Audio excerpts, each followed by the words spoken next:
Ito yung mga bangka nila. Oh.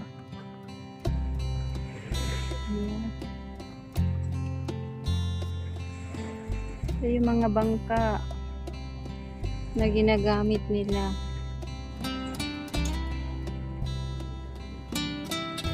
Ayan yung paddle.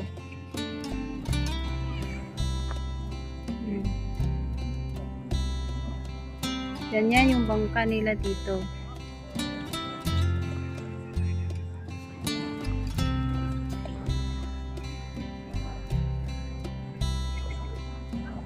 Nice, diba? So, ito yung malaking bangka.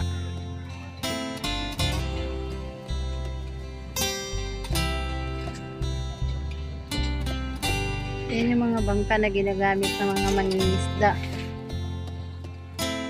Ayan yung lambat.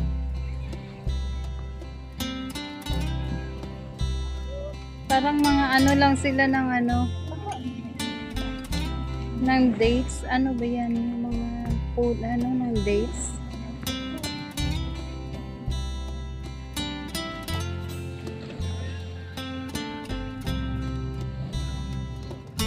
Mga tangkay ng dates yung ginagamit nila.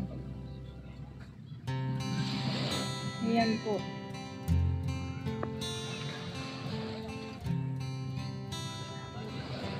Tapos may layag yan sila pag umalis. Ayan, may layag sila pag nasa laot. Nice.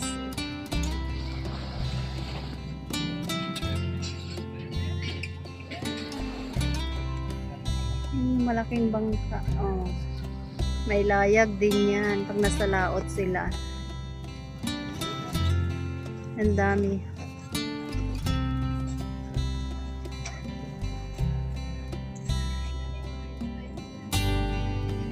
Ayan o, mga shell.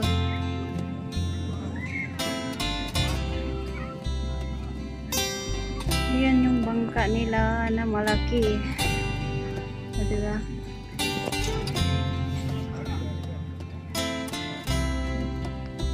Ayan o, may mga shells sila. Ang daming shells. Tapos tingnan mo yung paddle nila. Ganyan yung itsura.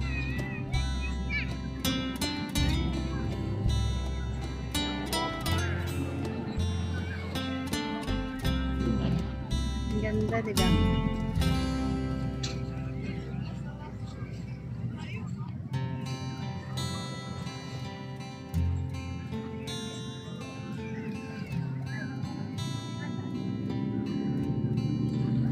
Mga spicy sila, oh.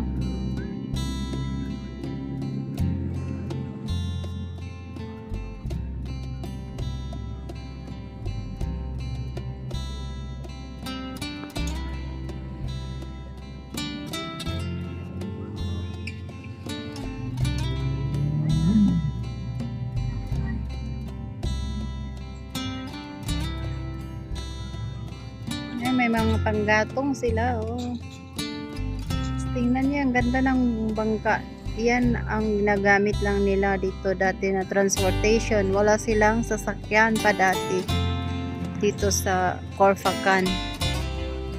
Kasi dito parang nabundok na nga sila. Parang malayo na sila sa syudad dati. Kaya ganyan lang yung transportation nila dati. Papuntang Dubai City. Kasi malayo nga po sila. Yan. Tapos, yan, panggatong lang ang gamit nila nung hindi pa na-discover yung kanilang langis dito.